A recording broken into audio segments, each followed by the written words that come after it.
साल 1949 में माओ त्से तुंग ने पीपल्स रिपब्लिक ऑफ चाइना का गठन किया। 1 अप्रैल 1950 को भारत ने इसे मान्यता दी और राजनयिक संबंध स्थापित किए। चीन को इस तरह तवज्जो देने वाला भारत पहला गैर कम्युनिस्ट देश था। 1954 में भारत ने तिब्बत को लेकर भी चीनी संप्रभुता को स्वीकार कर लिया। मतलब भारत ने मान लिया कि तिब्बत चीन का हिस्सा है। हिंदी चीनी भाई भाई का नारा भी लगा। जून 1954 से जनवरी 1957 के बीच चीन के पहले प्रधानमंत्री चाओ एन लाय 4 बार भारत के दौरे पर आए। अक्टूबर 1954 में नेहरू भी चीन गए। नेहरू के चीन दौरे को लेकर अमेरिकी अखबार न्यूयॉर्क टाइम्स ने लिखा था कि गैर कम्युनिस्ट देश के किसी प्रधानमंत्री का पीपल्स रिपब्लिक ऑफ चाइना बनने के बाद यह पहला दौरा है। इस दौरे में नेहरू की मुलाकात न केवल प्रधानमंत्री से हुई बल्कि पीपल्स रिपब्लिक ऑफ चाइना के प्रमुख माओ से भी हुई। दूसरी तरफ तिब्बत की हालत लगातार खराब हो रही थी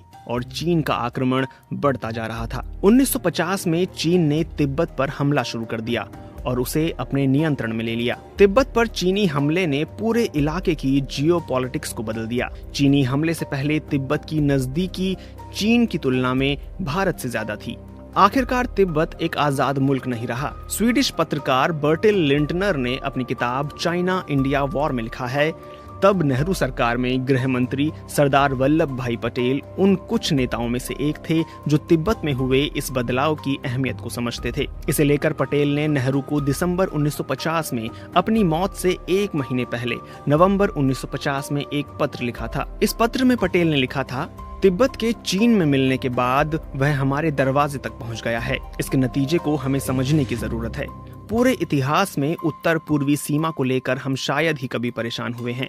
तिब्बत हमारा पड़ोसी था और उससे कभी कोई परेशानी नहीं हुई। पहले चीनी विभाजित थे, उनकी अपनी घरेलू समस्याएं थीं और उन्होंने हमें कभी परेशान नहीं किया, लेकिन अब हालात बदल गए। भारतीय इलाकों में भी अतिक्रमण की शुरुआत चीन ने 1950 के दशक के मध्य से शुरू कर दी थी। 1957 में चीन ने अक्साई चिन के रास्ते पश्चिम में 189 किलोमीटर लंबी सड़क बनाई। सरहद पर दोनों देशों के सैनिकों की पहली भिड़ंत 25 अगस्त 1959 को हुई।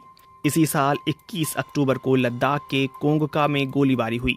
इसमें 17 भारतीय सैनिकों की मौत हुई थी। कहा जाता है कि साल 1962 में चीन ने भारत पर हमला किया तो ये केवल हिमालय के किसी इलाके पर नियंत्रण या सरहद को बदलने के लिए नहीं था, बल्कि ये सभ्यता की जंग थी। दक्षिण पूर्वी एशिया पर गहरी समझ रखने वाले इस्राएली जानकार याकूब वर्टर्सबर्जर ने अपनी किताब चाइना साउथ वेस्टर्न स्ट्रेटेजी में लिखा है कि नेहरू चीन और भारत के सांस्कृतिक और ऐतिहासिक फर्क को समझने में नाकाम रहे थे। इसका नतीजा यह हुआ कि वो चीन के इरादे को समझ नहीं पाए। नेहरू को लगता था कि पूरी दुनिया भारत और चीन की सीमा को वैध रूप से स्वीकार करती है। अगर भारत समझौतों और संधियों को ही आगे कर दे तो चीन को आखिरकार स्वीकार करना पड़ेगा, क्योंकि भारत कानूनी रूप से सही है। रक्षा विशेषज्ञ राहुल बेदी कहते हैं कि साल 1962 और उससे पहले जो गलतियां नेहरू ने की थी, उन गलतियों से पीएम मोदी ने कोई सबक नहीं लिया है। बेदी कहते हैं कि मोदी सरकार के पास खुफिया सूचना थी कि चीन लद्दाख में बहुत कुछ कर रहा है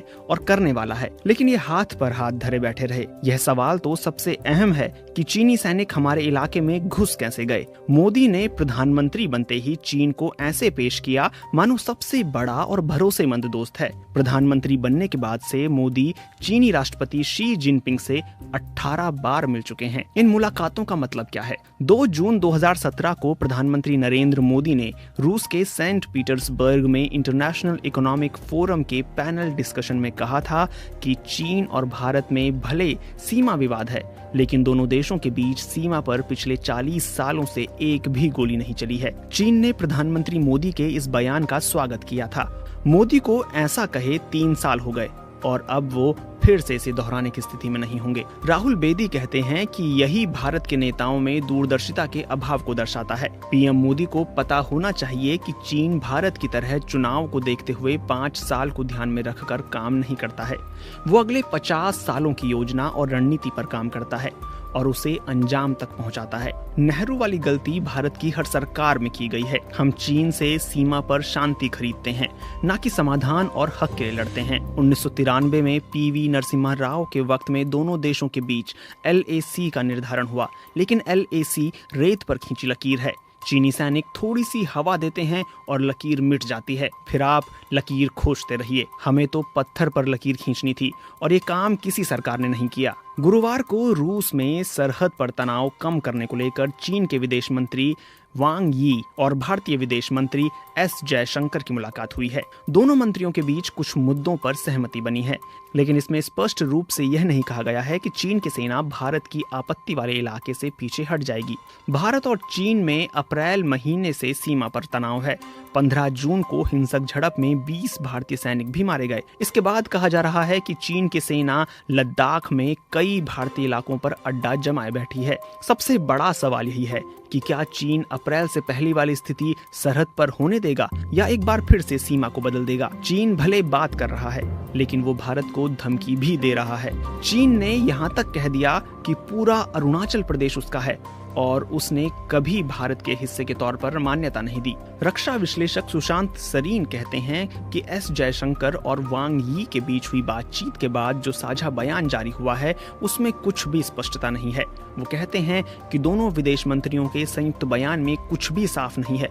मुझे नहीं लगता कि वहां तनाव कम होने जा रहा है और चीन पीछे हट जाएगा। ऐसी बातचीत पहले भी हो चुकी है। सुशांत सरीन का मानना है कि चीन को ध्यान में रखते हुए अगर किसी सरकार ने कुछ काम किया है तो वो मोदी सरकार ही है, नहीं तो सभी हाथ मलते रहे। वो कहते हैं कि इस इलाके में इंफ्रास्ट्रक्चर को लेकर इस सरकार ने खूब काम किया है, काम अब भी जारी है। चीन हमारे इलाके में घुसा तो इस सरकार ने भी सेना और लड़ाकू विमानों की तैनाती कर दी। मोदी सरकार नेहरू की तरह बैठी नहीं है, बल्कि तैयारियों में लगी है।